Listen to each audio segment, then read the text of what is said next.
चलिए शुरू करें।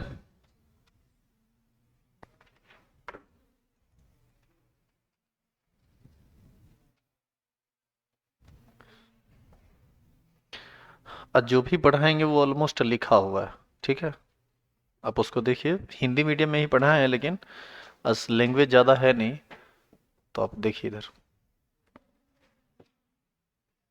चलिए सबसे पहले हेडिंग डालिए तो।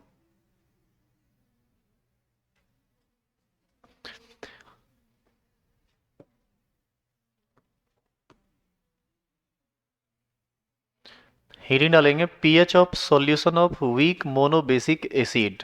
आप याद कीजिए, आप ही के बैच में कल एक बात का चर्चा आया था, वीक मोनोबेसिक एसिड का मतलब क्या होता है ना, एक आदमी पूछे थे ना कल। इसीलिए उसी से संबंधित कुछ बात पहले आपको बता देते हैं, तब आगे का टॉपिक बताएंगे। सिर्फ आप हेडिंग लिखिए और हेडिंग लिखने के बाद समझिए।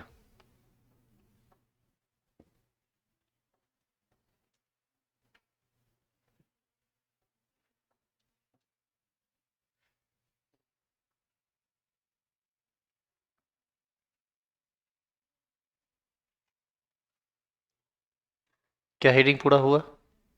हेडिंग को समझेंगे पहले कि इस हेडिंग का मतलब क्या है। बताइए, वीक एसिड का मतलब। वीक एसिड का मतलब जो, हाँ, जो पार्शियली आयोनाइज्ड होता है। Weak acids are partially ionised in aqueous solution and value of alpha is very very very less than 1। Clear है ये? और यहाँ पर मोनोबेसिक लिखा हुआ है। मोनोबेसिक का मतलब होता है वह एसिड जो टूट के केवल एक H प्लस दे। जैसे HCOH टूटता है तो HCO माइनस में बदलता है और H प्लस देता है। एसिटिक एसिड टूटता है, CH3CO माइनस एसीटेट आयन देता है और H प्लस आयन देता है। एक H प्लस दिया, ये भी एक H प्लस दिया, तो ये भी कहलाएगा मोनोबेसिक एसिड, ये भी कहलाएगा मोनोबेसिक एसिड। लेकिन यदि H2SO4 आप लीजिए तो H2SO4 टूट के दो गो H प्लस देता है, इसीलिए ये कहलाएगा डाइबेसिक एसिड। H3PO4 टूट के तीन H प्लस देता है, तो इसलिए ये कहलाएगा ट्राइबेसिक एसिड। तो आप समझ में आया आपको कि मोनोबेसिक एसिड, डाइबेसिक एसिड और ट्राइबेसिक एसिड्स क्या होते हैं। क्लियर है ये? तो वहाँ एक एग्जाम्पल लिखा हुआ है, pH of solution of weak mono acid, monobasic acid. कुछ एग्जाम्पल यहाँ पर लिखा हुआ है, formic acid, acetic acid, propanoic acid, benzoic acid. These all are weak monobasic acid and these are partially ionized in aqueous solution, and value of alpha of all these compounds are very very less than 1। सबका अलग अलग होता है value, लेकिन एक से काफ़ी कम होता है, ये बात जानिए। तो लिखिए तो इसको, एग्जाम्पल लिखिए तो।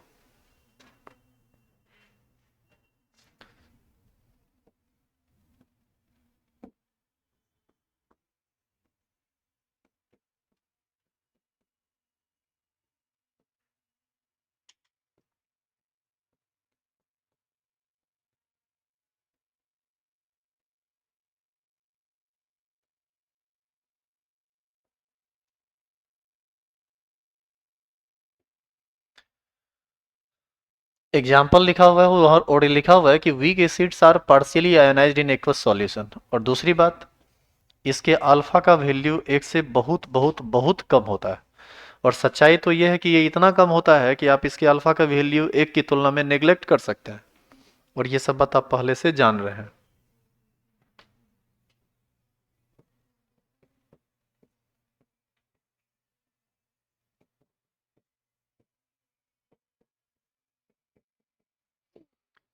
चूंकि यह सब टूटकर H प्लस एक दिया, इसीलिए मोनोबेसिक एसिड है। और ये वीक है, पूरा का पूरा टूटता नहीं है। जितना भी ऑर्गेनिक एसिड होता है ना, यह सब वीक होता है।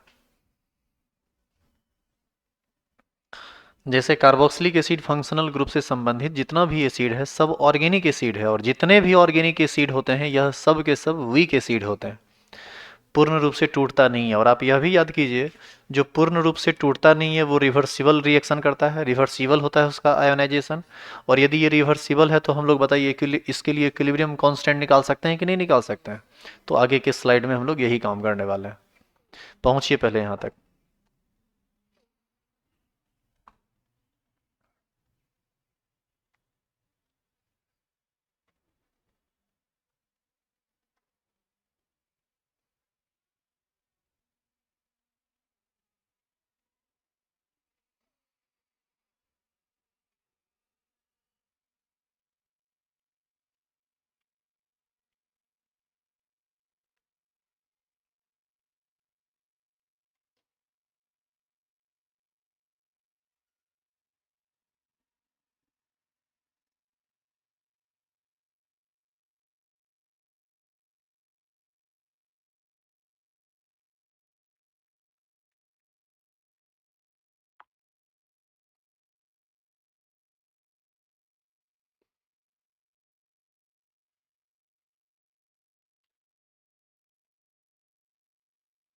हो गया, हो गया लिखा हुआ।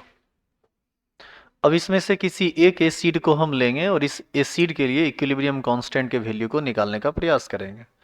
अब देखिए इसको चेंज करें, लिखिए लिखिए जल्दी लिखिए।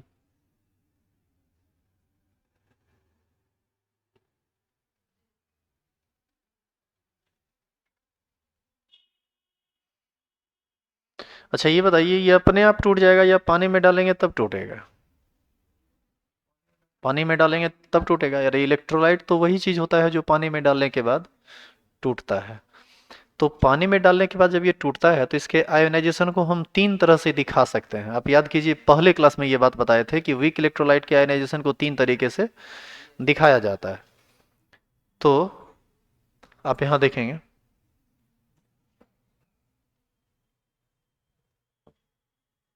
ध्यान दीजिए, CH3COH H2O में डाला जाएगा तो ये टूटेगा CH3CO माइनस में और H प्लस में। या इसी के आयोनाइजेशन को आप चाहें तो दिखा सकते हैं कि CH3COH टूट रहा है CH3COO माइनस में और H प्लस में। ये साइन कैसा है? रिवर्सिबल। रिवर्सिबल क्यों है? क्योंकि ये वीक एसिड है तो रिवर्सिबल होगा, और रिवर्सिबल है तो इक्विलिब्रियम को स्टेब्लिश करेगा, और इक्विलिब्रियम को स्टेब्लिश करेगा तो हम लोग इसके लिए इक्विलिब्रियम कांस्टेंट का वैल्यू निकाल सकते हैं। तो Kc बराबर हम लोग क्या लिख सकते हैं? प्रोडक्ट का कंसंट्रेशन है बटे रिएक्टेंट का कंसंट्रेशन, यानी concentration of acetate ion into concentration of H plus ion bye concentration of acetic acid, यही ना लिखेंगे। अब आप ध्यान दीजिए कि Kc बराबर हम ये लिखे हैं और आगे के टर्म में यही पूरा का पूरा बात ये लिखा हुआ है, लेकिन यहाँ पर Kc नहीं लिखे, क्या लिखे हैं?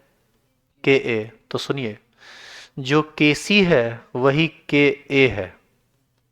जब हम एसिड के लिए इक्विलिब्रियम कांस्टेंट निकालते हैं तो एसिड के इक्विलिब्रियम कांस्टेंट को Kc से नहीं बल्कि Ka से इंडिकेट किया जाता है। और कंसेप्ट के मामले में Kc और Ka में कोई अंतर नहीं है। जैसे आप याद कीजिए वाटर के लिए Kc जब निकालते थे तो उसको किस चीज से इंडिकेट करते थे? Kw से, आयनिक प्रोडक्ट ऑफ वाटर। उसी तरह से जब एसिड के लिए आप Kc निकालते हैं तो Kc को ही हम लोग क्या बोलते हैं? Ka। और इस Ka का स्पेशल नाम है, इसको दो नाम से जाना जाता है।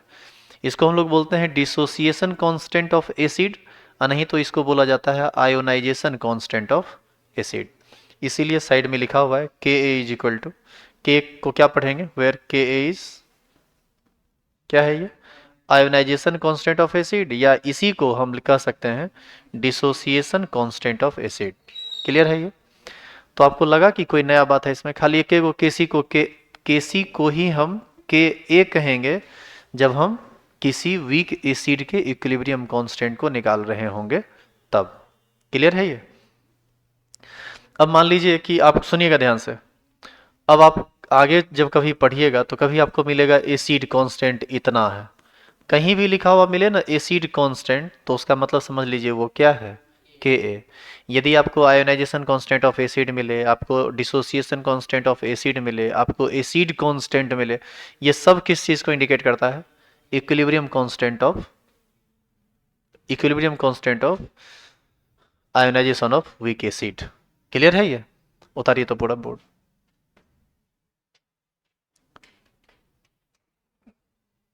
उतारिए।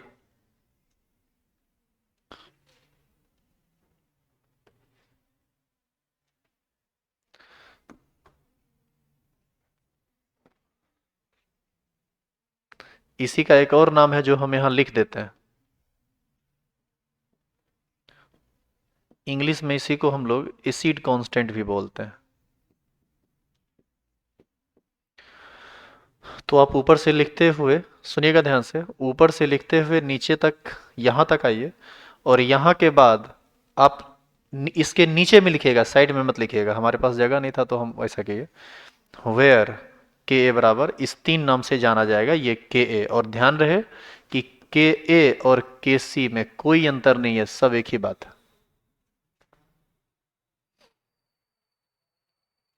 बस सिर्फ इक्विलिब्रियम कांस्टेंट का ना नाम बदल गया है, बाद बाकी कुछ नया नहीं है।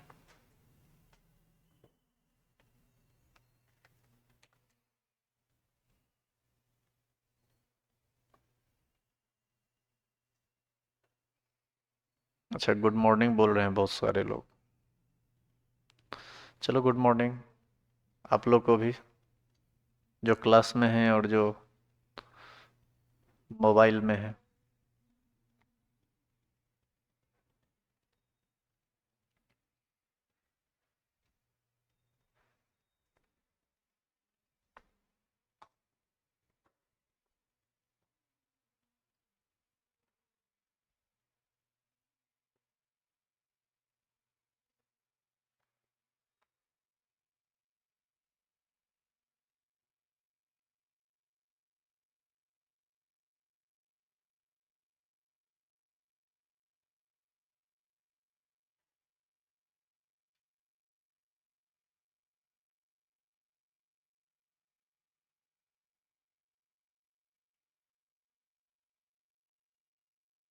क्या आगे बढ़े?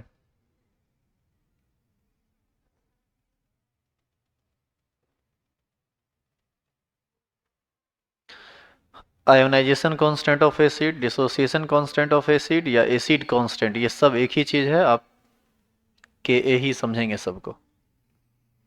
अब हम चेंज कर रहे हैं इसको।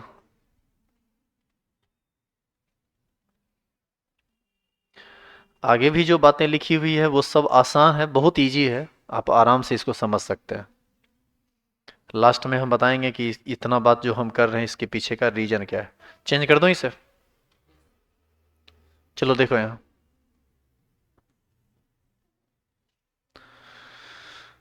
ध्यान दीजिए इधर।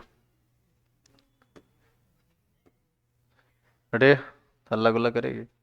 CH3COH टूट रहा है CH3CO माइनस में और H प्लस में। T बराबर 0 पर मान लीजिए कि पानी में आप CH3COH डालें और शुरुआती सांद्रण, सॉरी इनिशियल कंसंट्रेशन कितना हम माने, C। तो जब आप पानी में डाले ही CH3COH तो टूटा नहीं, तो ये भी जीरो और ये भी जीरो। अब जब चेंज होगा तो आप याद कीजिए, वीक इलेक्ट्रोलाइट के लिए हम लोग चेंज को -C अल्फा से इंडिकेट करते थे। तो ये -C अल्फा हो गया, ये +C अल्फा हो गया, ये +C अल्फा हो गया। हमारे ख्याल से ये कोई नया बात आपके लिए नहीं है। इक्विलिब्रियम पर C था, C अल्फा खर्च हो गया तो बचेगा C-C अल्फा, यानी C × 1 - अल्फा। ये बचेगा C अल्फा, ये बचेगा C अल्फा। तो बताइए के ए बराबर, यही ना एक्सप्रेशन लिखेंगे, प्रोडक्ट का कंसंट्रेशन ऊपर और रिएक्टेंट का कंसंट्रेशन नीचे। के बराबर इसका सी अल्फा गुना हो जाएगा सी अल्फा गुना सी अल्फा, अब बटे C × 1 - अल्फा। यहाँ से सी कट जाएगा, के बराबर बचेगा सी अल्फा स्क्वायर बटा 1 - अल्फा। चूंकि अल्फा का मान एक से काफी कम होता है, इसीलिए हम कह सकते हैं कि 1 - अल्फा लगभग कितने के बराबर होगा, 1 के बराबर, जिसके कारण के ए बराबर हो जाएगा C अल्फा स्क्वायर। अब आप बताइए कि यदि क्वेश्चन में वीक एसिड का एसिड कांस्टेंट दे दे, वीक एसिड का मोलरिटी यानी कंसंट्रेशन दे दे, तो क्या अल्फा का मान नहीं निकल जाएगा? इस प्रकार पता चल जाता है कि डिग्री ऑफ डिसोसिएशन का वैल्यू कितना है। क्लियर है ये? उतारेंगे इसको। पहले आप यहां तक उतारिए, इधर कुछ नहीं लिखेंगे आप, इधर जो भी लिखा हुआ है उसको साइड रखिए।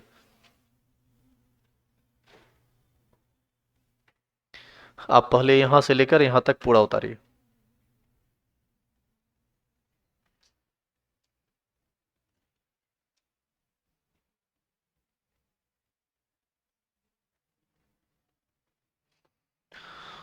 और इसमें कोई नया बात है भी नहीं, दिक्कत होनी नहीं चाहिए।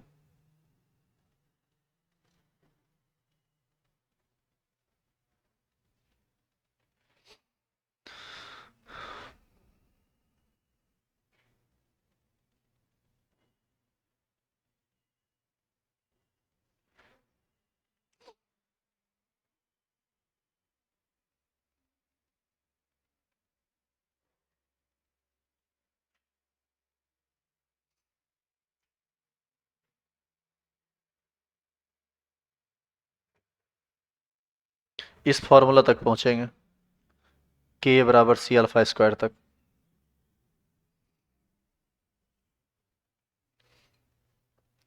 इधर रिमेंबर ऑलवेज करके कुछ बातें लिखी गई हैं, इसको हम थोड़ी देर के बाद देखेंगे। आप यहां तक पहुंचिए। और इसकी क्या जरूरत है, ये आपका हेडिंग है।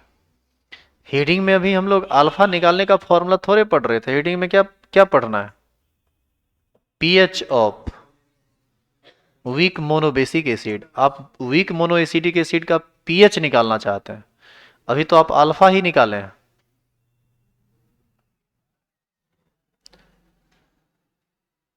और सच पूछिए तो ये भी कोई नया बात नहीं है, क्या ये फॉर्मूला पढ़े नहीं थे पहले इस यानी कि इक्विलिब्रियम में? याद होगा के सी बराबर सी अल्फा स्क्वायर पढ़े थे। आज खाली के ए पढ़ लिए, अरे भाई एसिड है तो के ए, कोई दूसरा कंपाउंड होता तो के सी।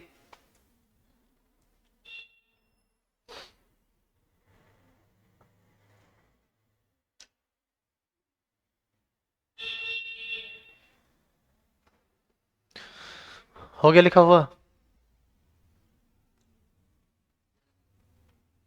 अब थोड़ा इधर सुनिए, इसको लिखिएगा मत अभी, आप सिर्फ देखिए। अच्छा एक बात बताओ, पीएच निकालने के लिए हमको किस चीज की जरूरत होती है? कंसंट्रेशन ऑफ H प्लस की। यदि H प्लस आयन का कंसंट्रेशन किसी भी सॉल्यूशन में, टोटल कंसंट्रेशन यदि H प्लस का निकल जाए तो उसका निगेटिव लॉग हम देख लेंगे तो आसानी से पीएच निकल जाएगा। तो कंसंट्रेशन ऑफ H प्लस निकालने का एक डायरेक्ट फॉर्मूला होता है, आप इसको याद रखिएगा। फॉर्मूला क्या होता है? N alpha. जहां पर ये जो एन है ये नॉर्मलिटी है, आप याद कीजिए, नॉर्मलिटी आप पढ़ चुके हैं। और ये जो अल्फा है यह डिग्री ऑफ डिसोसिएशन है। अब एन नॉर्मलिटी है, आप याद कीजिए कि नॉर्मलिटी बराबर, आप फॉर्मूला पढ़े थे some basic concept of solution में, normality is equal to n factor into molarity, याद है आपको? तो ये अल्फा वहां से निकल जाएगा, एन का मान इस फॉर्मूला से निकल जाएगा। कैसे? N n small n n factor है, जैसे एच सी एल टूटता है एच प्लस में और सी एल माइनस में, तो एन फैक्टर का मान एक। एच टू एसओ फोर टूटता है टू एच प्लस में और एसओ फोर टू माइनस में, तो एन फैक्टर का मान दो। आप याद कीजिए, एन फैक्टर का मान आपको बताया गया था पीछे। और ये जो कैपिटल एम आप देख रहे हैं, ये कैपिटल एम ही ना मोलरिटी है, और मोलरिटी ही कंसंट्रेशन है, और कंसंट्रेशन का वैल्यू क्वेश्चन आपको देगा। के का मान और सी का मान आपको देगा, अल्फा निकालना होगा, उसी सी का मान, सी कहिए या मोलरिटी कहिए एक ही बात है, आप यहां पर रख देंगे। तो एन फैक्टर को जब मोलरिटी से गुना करेंगे तो क्या निकल जाएगा? एन निकल जाएगा। एन को यदि अल्फा से गुना करेंगे तो क्या निकल जाएगा? कंसंट्रेशन ऑफ एच प्लस निकल जाएगा। और कंसंट्रेशन ऑफ एच प्लस को यदि आप इस फॉर्मूला पर रख देंगे तो बताइए क्या पीएच नहीं निकल जाएगा? इस प्रकार पीएच आसानी से निकल जाता है। इस तरह का एक क्वेश्चन आज के क्लास में लास्ट में हम करेंगे। अभी आप बताइए कि यहाँ कोई परेशानी तो नहीं है? उतारिए। ये साइड में नहीं, कहीं वहीं सुनिए, यहां तक पहुंचे हैं ना आप नीचे में नोट करके ये सब बात लिख लीजिए, लिख लीजिए रिमेंबर ऑलवेज। साइड में नहीं, ये मुख्य बातें हैं इस चैप्टर की।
अब जो चीज आप एसिड के लिए पढ़े हैं, अब एग्जैक्ट वही चीज हम किसके लिए पढ़ेंगे? बेस के लिए। वहां पर था वीक मोनो बेसिक एसिड, अब हम लोग पढ़ेंगे वीक मोनो एसिडिक बेस। ठीक है, लेकिन इस बात को पढ़ने से पहले कुछ जरूरी बात सुनिए, देखना ध्यान से। यदि कोई चीज या कोई सब्सटेंस H प्लस गेन करता है तो वह भी बेस कहलाता है। सुनिएगा ध्यान से क्या हमने कहा। यदि कोई चीज H प्लस एक्सेप्ट करता है तो वो क्या कहलाता है? बेस। और यदि कोई चीज OH माइनस दे तो वह भी क्या कहलाता है, बेस। यानी बेस H प्लस लेने वाले को भी कहते हैं और OH माइनस देने वाले को भी कहते हैं। ये बात ध्यान में रखकर तब हम अगला टॉपिक स्टार्ट करेंगे। अगला टॉपिक देखो, हेडिंग क्या डाला हुआ है, pH of solution of weak monoacidic base. अब आप ध्यान से देखिए इसको, यह जो कंपाउंड है इसमें नाइट्रोजन पर लोन पेयर होता है, यह जो कंपाउंड है इसमें भी नाइट्रोजन पर लोन पेयर होता है। आपको पता है ये सब H प्लस ग्रहण करके, ये H प्लस ग्रहण करके इसलिए बेस है क्योंकि ये H प्लस गेन करता है। और आप इसको देखिए, ये NH4OH टूटता है NH4 प्लस में और OH माइनस में, ये OH माइनस देता है इसलिए बेस है। तो हम दोनों का एक एक एग्जाम्पल लिख रहे हैं। CH3NH2 H2O के साथ जुड़ता है, H2O टूटता है H प्लस में और OH, अरे तो भगा देंगे क्लास से। तो ये H2O टूटता है H प्लस में और OH माइनस में, नाइट्रोजन पर लोन पेयर है, ये लोन पेयर H प्लस के साथ जुड़ जाता है, ये लोन पेयर H प्लस को देता है और बॉन्ड बना देता है, कोऑर्डिनेट बॉन्ड बना लेता है, और ये कन्वर्ट कर जाता है CH3NH3 प्लस में, क्योंकि ये एक H प्लस को गेन किया है और जो इससे OH माइनस निकला वो OH माइनस बाहर हो गया। बताइए सॉल्यूशन में OH माइनस आया तो सही, ज़्यादा हुआ तो सही, इसलिए सॉल्यूशन कैसा हो जाएगा, बेसिक। तो एक ये है, दूसरा है NH4OH, ये टूटता है NH4 प्लस में और OH माइनस में। जानिए ये जितना एग्जाम्पल है ना, ये सब वीक बेस का एग्जाम्पल है, याद रखिएगा। ऑर्गेनिक कंपाउंड में एमीन फंक्शनल ग्रुप का जितना भी कंपाउंड है सब का सब वीक बेस होता है। तो आप इस तरह से भी लिख सकते हैं इस कंपाउंड को, और इस कंपाउंड को इस तरह से लिख सकते हैं। अब किसी एक पर हम आगे काम करेंगे। पहले आप बताइए कि इसमें कोई दिक्कत तो नहीं है ना। ये दोनों डिफरेंट टाइप का बेस है, एक H प्लस गेन करने वाला बेस है और एक OH माइनस देने वाला बेस है। ये H प्लस गेन करता है इसलिए ये बेस है, और ये OH माइनस देता है इसलिए बेस है। और दोनों वीक है, दोनों स्ट्रांग नहीं है। स्ट्रांग नहीं है का मतलब 100 गो लेंगे तो पता चलेगा एक के दो गो टूटेगा, सब का सब नहीं टूटेगा। 100 गो लेंगे तो एक के दो गो H प्लस गेन करेगा, बाद बाकी जैसे था वैसे ही रह जाएगा। यहां तक उतारिए तो।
हो गया, लिख लिए।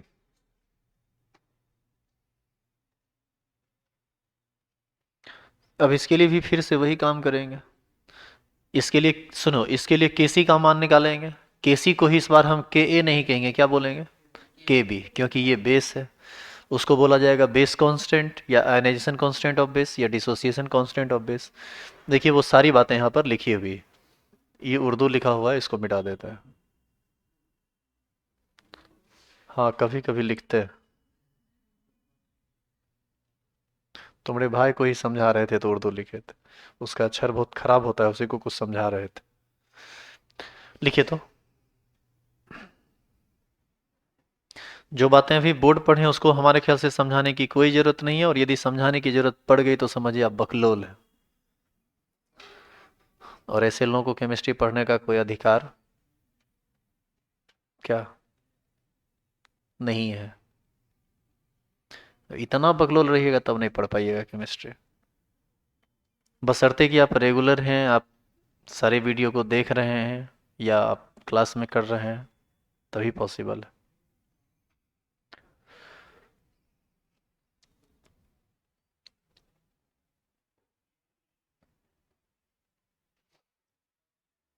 कल हम लोग एसिड बेस का कंसेप्ट पढ़ेंगे।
क्या समझने में कोई दिक्कत भी है? अब देखो फिर से हम केसी निकाले और केसी निकाल के उसी को केबी कह दिए। आयोनाइजेशन और डिसोसिएशन कांस्टेंट ऑफ बेस, या इसी को एक और नाम से क्या किस नाम से जानेंगे? Base constant.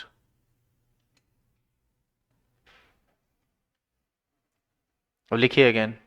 और फिर से वही फॉर्मूला यहां भी आएगा, एग्जैक्ट सेम। हम्म। ये कौन चीज होगा? बिल्कुल होगा। यहाँ हुआ है।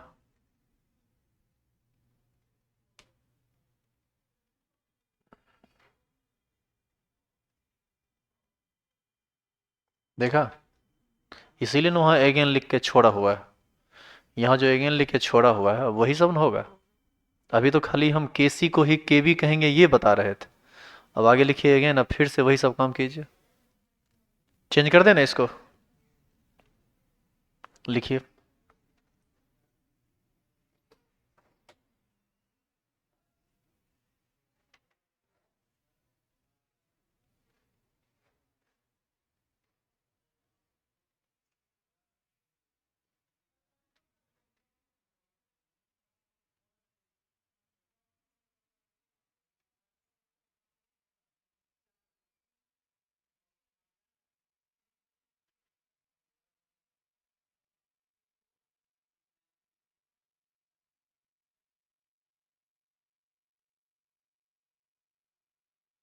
क्या विभूति, नौकरी ज्वाइन करना चाहिए कि नहीं? करना चाहिए। अरे, थोड़ा बदला बदला हुआ रूप दिख रहा है।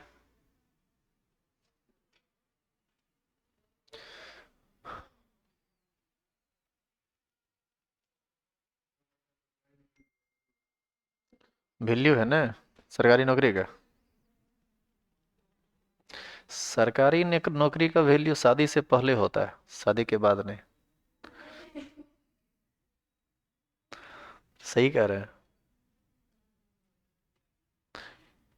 अभी शादी नहीं हुआ हुआ रहता तो जब सही में नहीं छोड़ते, लेकिन अब छोड़ेंगे। काहे कि लोगों को लगता है ना कि शादी मतलब सरकारी नौकरी है, इसके इसका मतलब आदमी को नॉलेज है। ऐसे तो लगता है कि बस बस पढ़ा रहा है, बेचारा है, कोचिंग चला रहा है। क्या रे? नहीं, ये हमारे समाज का है, इसमें किसी पर्टिकुलर आदमी को हम नहीं बोल रहे हैं, मतलब सोसाइटी में ये चीज़ है। अभी भी एक गार्जियन आए हुए थे, तो बोले क्या कि सर 9 से 10 टाइम दे दीजिए, 6 से 7, 7 से 8, 8 से 9 बुक है। तो हम बोले कि सर हम तो स्कूल जाते हैं, स्कूल छोड़ने वाले हैं, तब हम टाइम दे देंगे। बोले नहीं नहीं, ये सब गलती नहीं कीजिएगा, ये सब ऐना नहीं कीजिएगा, उन्होंने नहीं कीजिएगा। अभी तक हमारी बातचीत इस मैटर में हमको लगता है कम से कम 100 आदमी से हुई होगी, कम से कम। काहे कि ये एक बहुत बड़ा फैसला हमारी लाइफ के लिए। 100 में मात्र 3 आदमी ऐसे मिले जिन्होंने हमको कहा कि नौकरी छोड़, ये जॉब कर, ये नौकरी छोड़ दीजिए, अपना काम कीजिए। 97 आदमी ऐसे मिले हैं जो बोले हैं कि नौकरी नहीं छोड़िए। और ये सब वो आदमी हैं जो डरे हुए लोग हैं, क्योंकि इसमें सिक्योरिटी है, प्राइवेट जॉब में सिक्योरिटी नहीं है। प्राइवेट जॉब में सिक्योरिटी इसलिए नहीं है क्योंकि इसमें जब आप आगे बढ़ेंगे तो अंधाधुंध कहाँ तक बढ़ते हुए चले जाएंगे, इसका भी कोई ठिकाना नहीं है। और यदि फेल हुए तो फिर नुकसान होगा, फिर आपको लगेगा कि सरकारी नौकरी छोड़ दी है। तो ऐसा थोड़े है कि खाना पर आफत हो जाएगा, छोड़ दिए छोड़ दिए। इतना आदमी को सरकारी नौकरी नहीं है तो नहीं जीता है क्या? क्या रे? हाँ, कोचिंग बिल्कुल चलेगा, कल के डेट में स्कूल खुलेगा। 5 साल 7 साल के बाद यहाँ पर एगो देखना भयानक स्कूल खुला हुआ रहेगा, वो भी बहुत ढंग का, जैसे तैसे। तब तक के लिए नौकरी कर लें, तब तक के लिए कोचिंग पढ़ा लेते हैं ना। नौकरी में साल में 6 लाख आएगा, अभी 50,000 पर मंथ कैश हमको देगा। इसका कोई ठौर ठिकाना है? अरे वहां तो और प्रॉब्लम होती है, वहां तो कोई सुनवे नहीं करता है। कल जानते हो एक लड़का क्या किया? कल बड़ा टेंशन में थे हम, यहाँ से गए पढ़ा के, सुनो एक बड़ा बढ़िया खिस्सा करे, सब ध्यान से सुनो। ये वो इतनी को छोड़ा है, एकदम इतना को खाटी, एकदम खाटी वाला, देखिए कि लगता है एकदम हड्डी से बदमाश है, हम लोग से ज्यादा तिजाफ है वो, समझा? सीमा। तो हम गेट पर थे, तो गेट पर बैठे, सॉरी, कार से उतरे, कार बाहर में ही लगाता है। तो जैसे ही उतरे ना, बस वहां पर खड़ा था, एक हाथ से पेट ऐसे संभाल ले, ऐसे करके, सर जी हमारा पकड़ लो, समझा? कहते, हमारा पकड़ लो। हम पिताजी से बात कर रहे थे इसी मैटर पे, नौकरी छोड़ना है, रिजाइन करना है या कंटिन्यू करना है। हम बात कर रहे थे, पूरा हम एक्सट्रीम टेंशन में थे, क्योंकि पापा जी बोले थे नहीं छोड़ने के लिए। हम उनको समझा रहे थे यही सब चीज। अब वो ऐसे पेंट एक घास पकड़ ले, ए ओ सर जी हमारा पकड़ लो, पकड़ के बता होता चट्टा। तो हम देखे उसी स्कूल में पढ़ता है वो, अपना बाहर में घूम रहा था। अच्छा 1 to 8 का अभी छुट्टी है, अभी 1 to 8, हाँ 1 to 8 का छुट्टी है, 9, 10, 11, 12 ये सब क्लास में था, बाद बाकी सब घूम रहा था। वो होगा चौथा पचमा में होगा, बच्चा था, बच्चा था, ऐसा नहीं कि बड़ा था, बहुत बच्चा था। हम सोचे, फोन पर बातें करते करते सोचे कि क्या समझ लिया है हमको भाई, मतलब कहाँ आके फंसे हैं, समझे? हम इग्नोर कर दिए, बच्चा ही था, इग्नोर कर दिए, इग्नोर कर दिए। बस थोड़ा सा आगे बढ़ के फिर ऐसे करके अरे पकड़ लो, होते तनी पकड़ के देखा होता, पकड़ होता नहीं। तो दोबारा बोल दिया, दोबारा बोल दिया, तो हमको बड़ी जोर से गुस्सा आया। एक तो पहले बार में गुस्सा आ गया, लेकिन बर्दाश्त, बर्दाश्त है कि कंट्रोल मजनू, कंट्रोल करते करते थोड़ा आगे बढ़े, फिर आया। तब तक में हम गेट में घुस गए। और दिमाग मेरा खोल रहा था, एक तो पहले से हम परेशान थे, ऊपर से वो ऐसा हरकत कर रहा था बच्चा, उसको ना समझ था, लेकिन गुस्सा मतलब लाजमी है, वहां गुस्सा आ रहा था हमको। और दूसरी बार जब बोला तो एक्सट्रीम लेवल पर गुस्सा आ गया, लेकिन फिर भी बताते हैं कि दूसरा बार फिर हम माफ कर दिए, फिर आगे बढ़ गए। जब आगे बढ़े, क्यों सर जी नहीं पकड़ पेलो, समझे? हमने तरफ देखा नहीं, लेकिन वो बोला पीछे से, हमको सुनाई पड़ा, हम फोन पर अपना आगे बढ़ते जा रहे थे। संयोग से उस लड़का का संयोग खराब कह लो, सामने से प्रभारी आ रहे थे, उनके हाथ में बहुत मोटा पैना था। हाँ समझे, अथी का वो दीरार में नहीं अथी होता है क्या, जनल जलाने वाला जो एक होता है, ढैंचा टाइप का कुछ होता है, हाँ वो होता है, बड़ी मोटगर सोटा, एकदम सोटली टाइप का था एकदम। बस हमको गुस्सा आयले था, छरी और हमको मिल जाता है तो समझ लो कि हम बहुत खुश हो जाते हैं इस सिचुएशन में। हम फोन पर लगले थे, हम बोले कि कमल जी तनी छड़ी लाइए तो, नहीं लाठी लाइए तो। बोले क्या हुआ सर, क्या हुआ? बोले लाइए तो नहीं। अब पापा जी लाइन पर थे, पापा जी को बोले थे नहीं लाइन पर रहिए, तो जाके 4-5 लाठी और खींच के दिए एकदम, समझे। एक लड़का था, वो उसको बोले थे पकड़ तो रहा, ठेठिए बोले पकड़ रहा तनी, लाओ सर धैर्य छुआ रहा, धर लिया उसको, धर लिया, जब तक मैं गया तब तक धरे धरे 4-5 लाठी एकदम सोट दिए पकड़ के, एकदम तर दे दिए एकदम। मेरा गुस्सा तनिक शांत हुआ, तब भी कर रहे हैं अरे अरे तोरा संसर को तो हम सुधारने के लिए ये किए हैं धरती पर, लेकिन 4-5 लाठी दिए, बच्चा था, ज्यादा मारते ठंडा था मर उड़ जाता बिना मतलब का टेंशन। उसमें भी सरकारी स्कूल में मारना नहीं होता है, लेकिन उस समय स्कूल से बाहर था इसलिए मार भी रहे थे। उसके बाद क्या हुआ, गेट के बाहर चला था वो, उसके बाद क्या हुआ कि बोले कान पकड़ उठकी बैठकी कर, कान पकड़ के उठकी बैठकी किया, 25-30 बार उठकी बैठकी किया। अब सोचे कि जब तक ये थकेगा नहीं तब तक कान पकड़ के उठकी बैठकी करवाते रहेंगे, तब तक लाठी इसको देते रहेंगे, क्योंकि मारना है नहीं ज्यादा, तो इस तरह का इसको प्रेशर देंगे कि जीवन में दोबारा बोलेगा नहीं। 25-26 बार उठ के बैठ के हम भाग लो, अब हमने करवा, 1 लाठी 2 लाठी, फिर मतलब 1 लाठी, फिर दूसरा लाठी, फिर 2 लाठी दिए, 2 लाठी दिए, तब उसको लगा कि अब हमारा सीरियसली मार लग रहा है, अभी मार देगा आदमी हमको।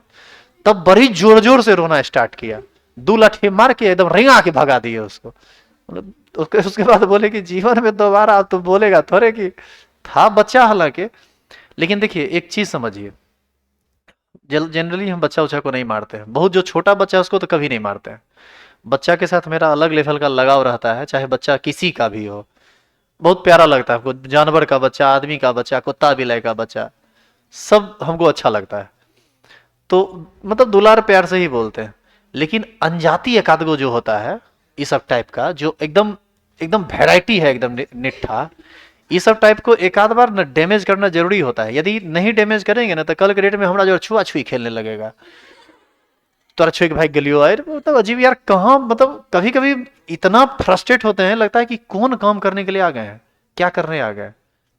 चूंकि वो उत्क्रमित मध्य विद्यालय है जहां पर भी हम ज्वाइन किए हैं, वो ओरिएंटेशन है भी बस 2-3 दिन और हम रहेंगे, 18 को मेरा मेन ज्वाइनिंग है, 19 को पता चल जाएगा कि कौन स्कूल में दिया है, वो स्कूल जाके देख लेंगे कि स्कूल कैसा है, वहाँ का माहौल कैसा है, लोग कैसे हैं, प्रिंसिपल कैसा है, रूट कैसा है, डिस्टेंस कैसा है, और इस सब को मिलाकर हम एक फाइनल डिसीजन लेंगे कि हमको आगे क्या करना है। इसीलिए हम आपको बोल रहे हैं कि 20 को हम एक फाइनल डिसीजन आपको देंगे। एक दिन हम टाइम खुद के लिए लिए हैं सोचने के लिए कि हमको क्या करना है, क्योंकि एट ए टाइम रेंडमली फैसला हम नहीं ले सकते हैं, तो एक दिन का इसलिए टाइम लिए हैं। 20 तारीख को जब हम आपके सामने आएंगे तो एक मतलब एक फाइनल डिसीजन होगा कि हम क्या करेंगे, और वो जो उस दिन बोलेंगे वही होगा। इसलिए आप लोग निश्चिंत रहिए, आप लोग को पूरा का पूरा जो सही चीज होगा वो बता दिया जाएगा। तो वही हम सोच रहे थे कि बताओ यार, मतलब कहाँ पहुंचे हुए हैं, कि बताओ कौन स्थिति पैदा किए हुए। बोले तुम्हारे बाप लेवल के आदमी को तो सामने में बोलने का औकात नहीं होगा, और तो हमको छुआछुई खेला रहा है। बच्चा चौथा पचमा का होगा, ऐसा भी नहीं था कि बहुत ज्यादा छोटा बच्चा था। तो बाद में जब उसको मारे तो कमल जी बोले मैं की किल को हो, किल के कहाँ कुछ, हम के लिए तो देखिए रहलो की किल के। और सबको बोले नहीं कि क्या है नहीं है, लेकिन इस सब तरह के चीजों को एक आध बार जैसे उसको लग गया ना, अब जीवन में किसी टीचर को वो उस तरह का हरकत नहीं करेगा। यार स्कूल है, स्कूल में इसी तरह का संस्कार देना होता है। वो सब स्कूल ऐसा है, इस जगह पर का स्कूल है जहां पर प्यार से समझाओ तो नहीं समझेगा वो, वहां पर उसका भाषा अलग होता है समझाने का। वो सब हड्डी से बदमाश है यार, उसको तुम समझा नहीं सकते हो। एक आध को बच्चा होता है जिसको प्यार से समझाओ, जिद पना करेगा फिर भी समझ जाएगा, वो सब कुछ नहीं है। एक वहां से पेंट धैले है, कहे कि पेंट छोड़ेगा तो गिर जाएगा, नाटक किए जा रहा है यार, अजीब हाल है। चलो इसको उतार लिए, इसको उतार लिए क्या, यहां तक पहुंच चुके हैं। अच्छा अब आप एक बात बताइए, केवी का वैल्यू दे दे क्वेश्चन में, सी का वैल्यू दे दे तो अल्फा निकल जाएगा, हाँ या ना। और अल्फा यदि निकल जाएगा तो आगे का बात सुनिए। यहां तक हो गया है ना, आगे देखिए इधर,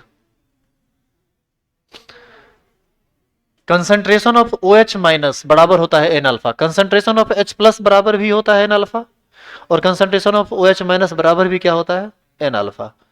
अल्फा निकल जाएगा तो नॉर्मलिटी से गुना कर दीजिए, क्या निकल जाएगा, concentration of O H minus. Concentration of O H minus निकल जाएगा तो बताइए पी ओ एच निकल जाएगा, और पी ओ एच निकल जाएगा तो पी एच भी निकल जाएगा। क्लियर है ये। अच्छा नॉर्मलिटी कैसे निकलेगा, एन फैक्टर इंटू मोलरिटी। तो आपको ऐसा नहीं लगता है कि ये सब बात यदि आप जानेंगे तो पीएच निकालने में आपको कोई समस्या नहीं होगी? तो आप इसको लिख लीजिए।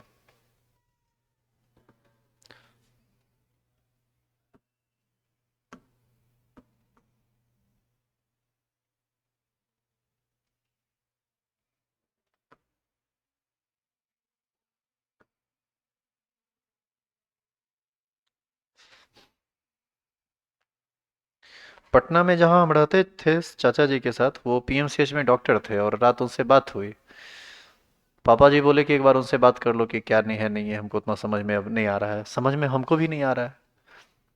तो वो बोले रात की, देखो सरकारी नौकरी है, छोड़ोगे क्या है, अपने से तुम काहे छोड़ोगे, जिस दिन तुमको निकाल देगा तुम छोड़ देना, तो तुम इंतजार करो निकालने का। हम सोचे यार ये तो बड़ा गजब बात है, लेकिन हमको लगता है कि वो सही बोले। खुद से छोड़ना क्या है, जिस दिन अपना बेच लो, जिस दिन निकाल देगा उस दिन छोड़ देना। अरे निकालेगा तो रीजन दे के ना निकालेगा, तुम किस रीजन को दे के छोड़ोगे? तो वो पीएमसीएच में डॉक्टर हैं, तो सरकारी व्यवस्था को जानते भी अच्छे से हैं, तो मुझे लगा ठीक बोले वो। लेकिन फिर भी एक हमारा जो डिसीजन होगा हम आपको 20 को बता देंगे, और 90% डिसीजन आपके पक्ष में ही है कि पढ़ाएंगे, आप निश्चिंत रहिए। हो गया लिखा हुआ, वो हो गया लिखा हुआ। एक क्वेश्चन लिखिए तो। क्वेश्चन यहाँ हिंदी में लिखा हुआ है, इसी को आप इंग्लिश में लिखिए तो। लिखेंगे question?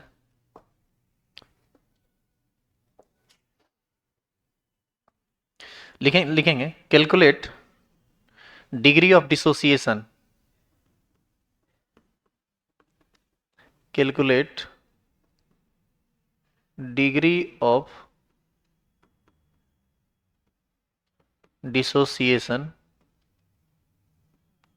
And pH of 0.2 m acetic acid. Acetic acid का फॉर्मूला CH3COOH होता है, एसिटिक एसिड सॉल्यूशन। आगे लिखेंगे the dissociation constant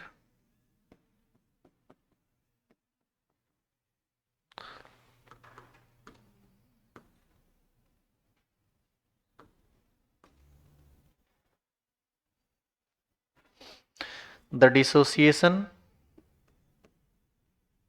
constant of acetic acid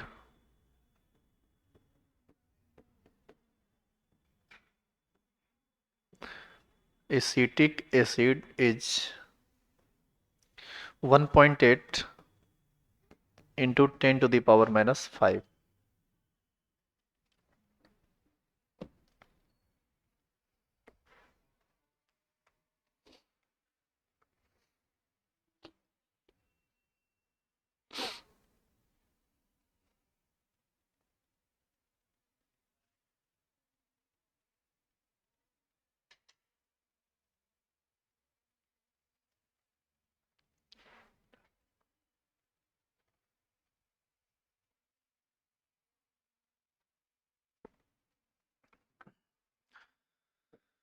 देखिए डिग्री ऑफ डिसोसिएशन कैलकुलेट करना है, यानी अल्फा निकालना है, पीएच भी निकालना है, 0.2 m acetic acid, 0.2 m acetic acid. अभी तुरंत आप पढ़े हैं के का वैल्यू क्वेश्चन कितना दिया है, 1.8 into 10 to the power minus 5, यही ना दिया हुआ है। अभी आप बताइए, इस क्वेश्चन का हम सॉल्यूशन आपको बता रहे हैं। बताइए अभी तुरंत आप पढ़े हैं ना, के ए बराबर होता है सी अल्फा स्क्वायर, बोलिए। तो यहां से अल्फा बराबर क्या होगा, रूट अंडर के ए बाई सी, बोलिए होगा कि नहीं?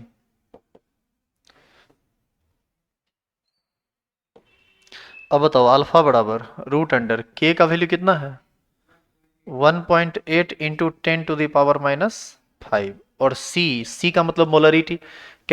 ये जो कैपिटल एम दिया है, कहाँ गया एम, हाँ ये जो कैपिटल एम दिया हुआ है यही ना मोलरिटी है, या इसी को आप कंसंट्रेशन कह सकते हैं। तो ये कितना हो जाएगा, 0.2 2।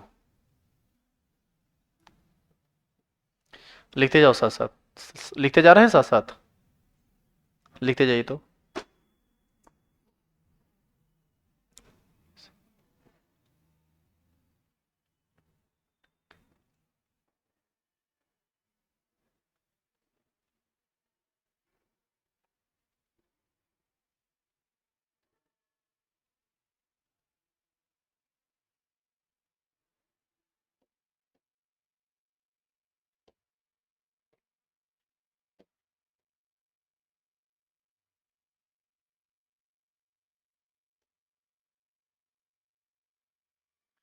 चलिए बताइए,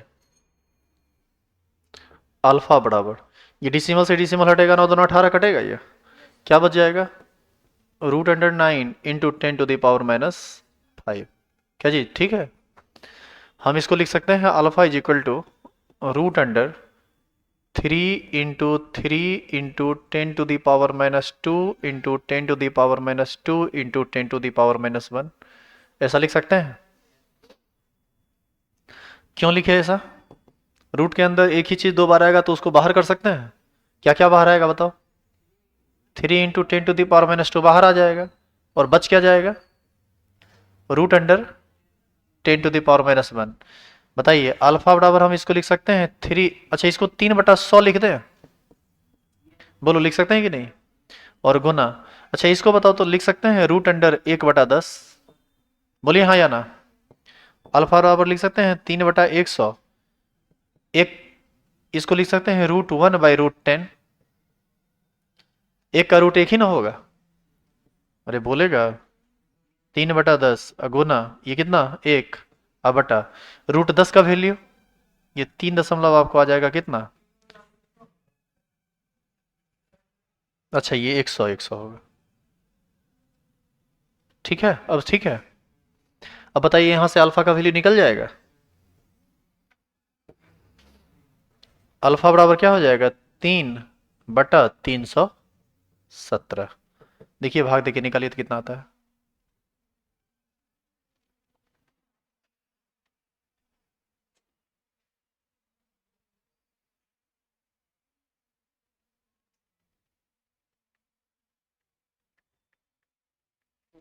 ये आ गया 0.00946, ये आ गया। अच्छा ये बताइए तो, इसी को हम चाहें तो इस डिसिमल को यहां पर लेके जाए तो लिख सकते हैं 9.46 इंटू 10⁻⁻3, ऐसा लिख सकते हैं कि नहीं लिख सकते हैं? तो ये अल्फा का मान आ गया। पहला क्वेश्चन आपसे क्या पूछा था, अल्फा ही ना पूछा था, सो अल्फा निकल गया। दूसरा क्वेश्चन क्या है, दूसरा क्या निकालने के लिए दिया है, पीएच। अब पीएच निकालने के लिए तो जब तक आप सुनिएगा, जब तक आप नहीं निकाल लेते हैं कंसंट्रेशन ऑफ H प्लस, तब तक पीएच निकलेगा कभी भी। तो कंसंट्रेशन ऑफ H प्लस निकालने के लिए आपको स्मॉल n चाहिए, अरे नॉर्मलिटी चाहिए, अल्फा चाहिए। तो चलो अब देखते हैं इस क्वेश्चन का दूसरा पार्ट।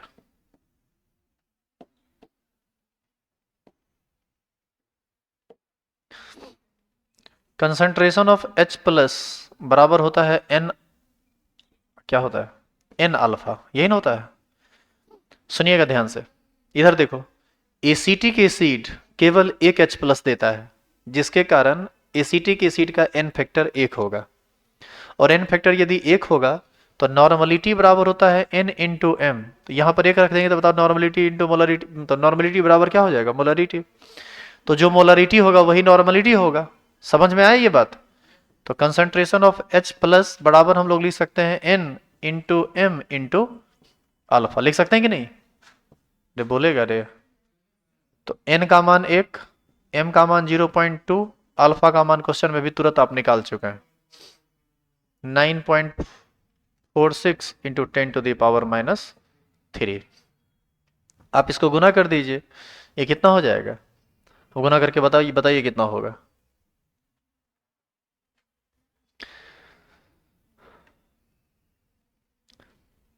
ये हो जाएगा 0.2 गुना 9.46, ये आपको आ जाएगा 1.8 9 2 गुना 10 का पावर -3। ये किस चीज का वैल्यू आया? Concentration of H plus. अब बताइए pH बराबर क्या होता है? Negative log of concentration of H plus. ये हो जाएगा negative log concentration of H plus कितना आया है? 1.892 इंटू 10⁻³ इसको हम लिख सकते हैं माइनस लॉग 1.892 प्लस लॉग 10⁻³ ऐसा लिख सकते हैं कि नहीं? लॉग m को 9 पर तोड़ दिए माइनस लॉग 1.892 का वैल्यू। वैसे तो ये देखने का चीज होता है, कैसे देखेंगे, लेकिन अभी लॉग टेबल हमारे पास है भी नहीं और इसमें साइंटिफिक कैलकुलेटर है कि नहीं पता नहीं।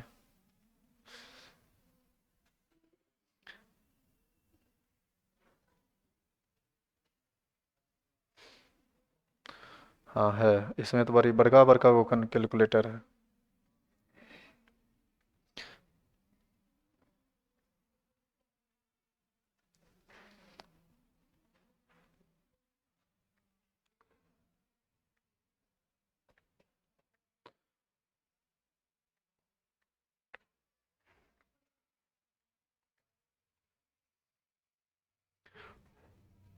ये होता है 0.276।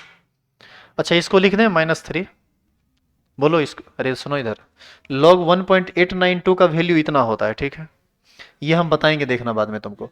अच्छा इसको हम लिख सकते हैं log m⁻n, तो वो पावर गुना में बदल जाएगा, तो -3 log 10 हो जाएगा, तो -3 ही हो जाएगा। क्या समझ में आया ये? अब यहां से आप 3 में से घटा दीजिए इसको, 0.276 ये आ जाएगा। अच्छा ये माइनस, और ये माइनस में ही ना आएगा, -2.724 आएगा, माइनस माइनस क्या हो जाएगा? प्लस, यानी हो जाएगा +2.72। देखिए pH निकल गया, तो इस तरह से pH का मान निकलता है। आंसर जो मिला थे मैच किया है क्या? हाँ? अरे पिछले बैच में आंसर लिखाए थे ना, देखो तो मैच करवाओ तो, दोनों वैल्यू, अल्फा का वैल्यू और pH का वैल्यू।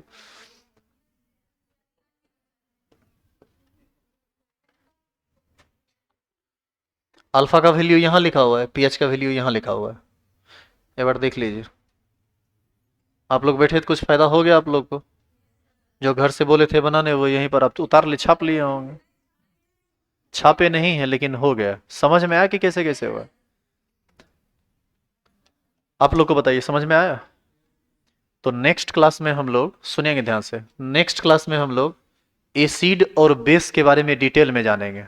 फिर acid base, conjugate acid base pair के बारे में जानेंगे, फिर बफर सॉल्यूशन के बारे में जानेंगे, फिर सॉल्युबिलिटी प्रोडक्ट के बारे में जानेंगे, तब जाके इस चैप्टर को खत्म करना है। क्वेश्चन हम इसलिए नहीं दे रहे हैं क्योंकि लॉग हम आपको बताए नहीं है, ज्यादा हम बताएंगे तो आप कर नहीं पाएंगे, तो लॉग एक बार देख लीजिए उसके बाद कर लीजिएगा।